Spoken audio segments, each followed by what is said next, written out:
ابھی ملک کے حالات سے کون واقف نہیں ہے؟ کچھ سال پہلے جس وقت ہماری پیدائش نہیں ہوئی تھی، آپ جوان رہے ہوں گے، کوئی بچے رہے ہوں گے، 6 دسمبر کا دن آیا تھا، کالا دن۔ ایک تاریخی مسجد شہید ہو گئی۔ سالوں سال تک مقدمہ چلا اور اس ایک دن کے نتیجے میں کتنے فساد ہوئے، کتنے معصوم لوگوں کی جانیں گئیں جنہیں کچھ عطا پتہ بھی نہیں تھا، ایسے بچوں کی بھی جانیں گئیں جنہوں نے ابھی ماں کا دودھ چھوڑا نہیں ہے، ایسے بھی حالات نمودار ہوئے۔ اس کے بعد نہ جانے کتنی دفعہ اس ملک ہی نہیں بلکہ پورا عالم کے اندر آپ ابھی دیکھ رہے ہوں گے، کبھی یوکرین میں، کبھی سیریا میں، کبھی فلسطین میں، کبھی یمن میں، کبھی بنگلہ دیش میں، کبھی افغانستان میں، کبھی ہمارے ملک کے بھارت میں، کیا نہیں ہوتا ہے؟ ابھی ایک مسئلہ کھڑا، اوقاف کا، وقف بورڈ کا مسئلہ۔ بہت سارے لوگوں کے ذہن میں یہ سمجھ میں نہیں آتا ہوگا کہ وقف بورڈ کیا ہے۔ سیدھی سی بات کہ وقف کہتے ہیں اللہ کے نام پر کسی چیز کو دے دینا۔ اب جو چیز اللہ کے نام پر وقف کر دیا جاتا ہے، نہ اس کو کوئی شخص خرید سکتا ہے، نہ اس کو کوئی شخص بیچ سکتا ہے،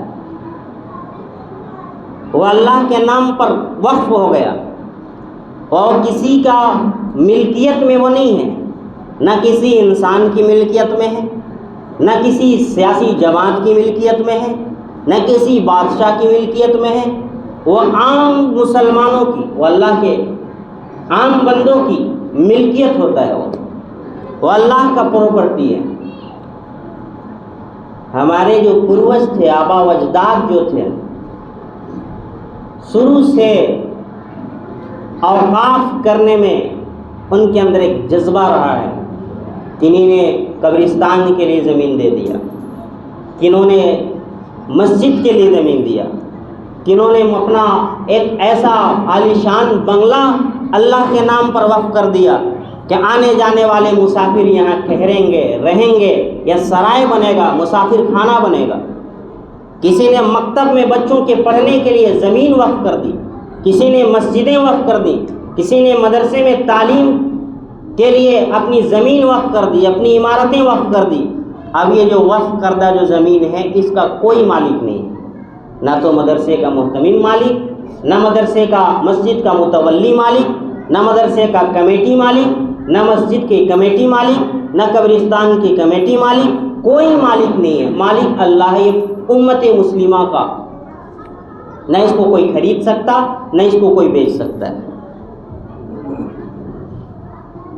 تو ایک بہت بڑی تعداد کے اندر مسلمانوں نے وقف کیا۔ 1974 میں قانون بنا اور اس کی رجسٹری ہوئی، اور اس کمیٹی جو بنا ہندوستانی قانون کے مطابق اس کا نام دیا گیا وقف بورڈ۔ اب جتنی بھی دان کی ہوئی زمین ہے وہ سارے کے سارے وقف بورڈ کے تحت رجسٹر ہوتا ہے، اور اس وقت مسلمانوں کو اختیار دیا گیا تھا، بہت سارے اختیار دیے گئے تھے کہ اس کی دیکھ ریکھ مسلمانوں کی ذمہ، اس کے ممبران مسلمانوں کی ذمہ رہیں گے۔ لیکن آج اس قانون میں بدلاؤ کے لیے بل لایا جا رہا ہے، ابھی لایا نہیں گیا ہے، پرستاؤ رکھا گیا ہے، جو کہ اگر وہ بل پاس ہو جاتا ہے تو کیا ہوگا؟ ہماری زمینوں پہ قبضہ بھی ہوگا۔ ایسے مسلمان یا ایسے دلت یا ایسے آدیواسی یا ایسے سکھ یا ایسے کرسچن جو صرف حکومت کو حق گوئی سے بات کرتے ہیں، ان کی منزلوں کو، ان کے گھروں کو بلڈوزر چلا کے ڈھا دیا جاتا ہے۔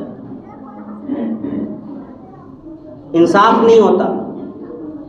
اس کے حقوق کو واپس دیا نہیں جاتا، تو یہ تو مسلمانوں کی پراپرٹی ہے، یہ مسلمانوں کو ڈرانے کے لیے نہیں ہے۔ آپ کو معلوم ہونا چاہیے کہ اس ملک کے ہندوستان کے اندر 3 سنستھا کے پاس سب سے زیادہ زمینیں ہیں۔ سب سے پہلے ریلوے کے پاس، دوسرے نمبر پر رکشا وبھاگ کے پاس، تیسرے نمبر پر جو سب سے زیادہ بھارت کے اندر زمین ہے وہ وقف بورڈ کے پاس ہے۔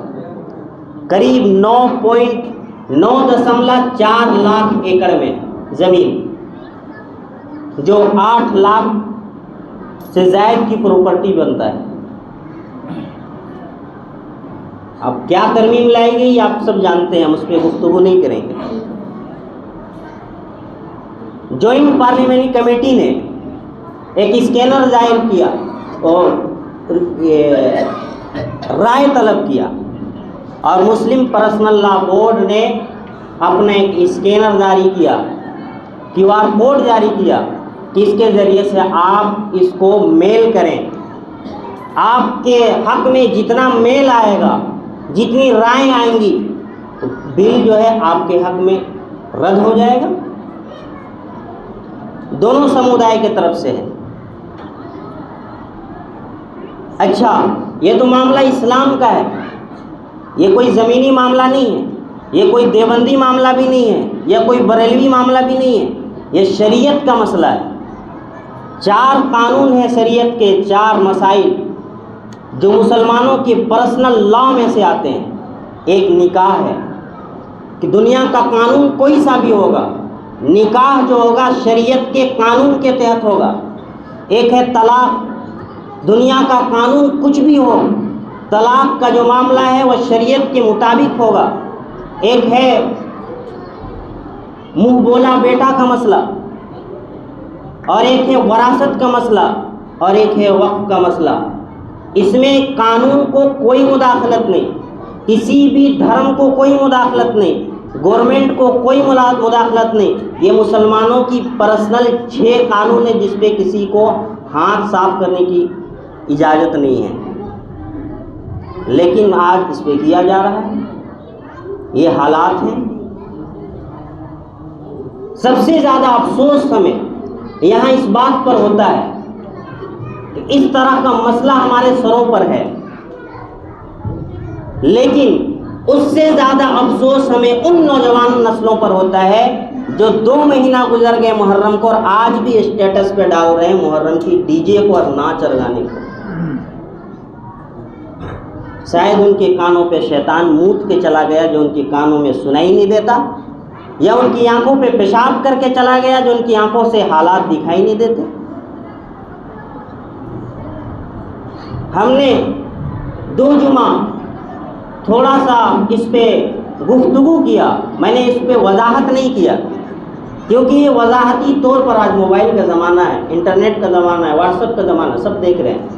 ہم سوچ یہ رہے تھے کہ جو قوم محرم کے لیے اور اپنے شادی بیاہ میں فضول خرچی کے لیے اور ایک ادنا سا ٹورنامنٹ کے لیے اتنا اتاولا ہو سکتا ہے، اتنا پاگل پن دکھا سکتا ہے، کیا اپنی جس زمین پہ اسے مر کے جانا ہے اس زمین کے لیے، یا جس زمین پہ اسے جمعے کی نماز ادا کرنا ہے اس زمین کے لیے وہ کھڑا ہوتا نہیں ہوتا ہے۔ ہم نے دیکھا 2 جمعے میں کچھ کھڑا نہیں ہوا، تو ہم نے مدرسے کے 2 طالب علم کی چھٹی کرائی اور پورے گاؤں گھمایا۔ پورے گاؤں گھمانے کے بعد 400 والی آبادی گاؤں کے اندر ماتر 600 سے 700 لوگوں نے میل کیا، جبکہ 400 آبادی میں کتنے موبائل ہوں گے؟ 1500 کم از کم، ہر گھر میں 2 موبائل۔ یہ ایمان کا مسئلہ ہے، یہ شریعت کا مسئلہ ہے۔ اگر بل پاس ہو جاتا ہے اور جو قانون لایا جا رہا ہے وہ قانون پاس ہو جاتا ہے، تو جو تمہاری جو قبرستان ہے رجسٹرڈ ہوئی نہیں ہوئی ہمیں پتہ نہیں، اس کا مسئلہ نہیں، یا ہوئی بھی ہے اس کا مسئلہ نہیں، وہ بھی چھین لی جائے گی۔ تم اپنے مرنے سے پہلے 2 گز زمین اپنے نام پہ خرید کے مرنا، تمہیں وہاں دفن کیا جائے گا۔ نماز پڑھنے کے لیے اپنے لیے 2 جگہ زمین مصلی بچھانے کے لیے خرید لینا، یہ مسئلہ ہے۔ ہوش میں آئیں، اسی لیے کسی شاعر نے کہا تھا کہ نہ سمجھو گے تو مٹ جاؤ گے ہندی مسلمانوں، تمہاری داستاں تک نہ ملے گی داستانوں میں۔ اتنی بڑی تعداد ہے، 36 کروڑ کم سے کم 30 کروڑ کم از کم مسلمانوں کی آبادی بھارت کے اندر ہے۔ وہ زمانہ گزر چکا جس میں نکالا گیا تھا جن سنکھیا کی تعداد، بہت زمانہ گزر چکا، وہ سرکاری آنکڑے تھے، لیکن سماجک جو آنکڑا کم از کم 30 کروڑ کی آبادی مسلمانوں کی ہے۔ اس 30 کروڑ کی آبادی کے مسلمانوں میں ماتر ابھی تک 2 کروڑ میل ہوا ہے، پتہ نہیں ہے۔ اور نہ ان کے وہ نیتا جن کے لیے رات دن ہمارا نیتا کیسا ہو، فلاں کے جیسا ہو۔ میں اسی لیے بارہا کہتا ہوں کہ آپ پڑھو، آپ سیاست کے ماہر بنو، آپ ایسے لوگوں کو ووٹ کرو جو آپ کی حق کے لیے پارلیمنٹ کے اندر اور ودھان سبھا کے اندر آواز اٹھائے۔ ہم نے ووٹ کسے کرنی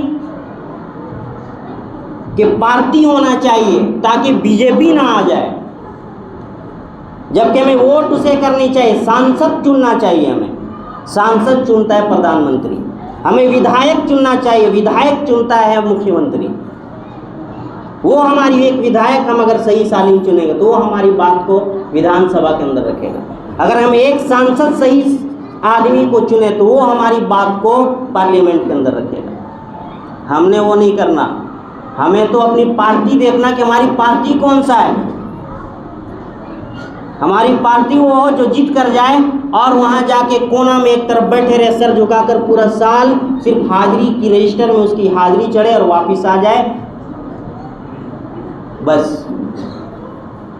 اسی لیے میں بارہا کہتا ہوں کہ سیاسی پاور بھی اپنے اندر لاؤ، سیاسی سمجھ لاؤ۔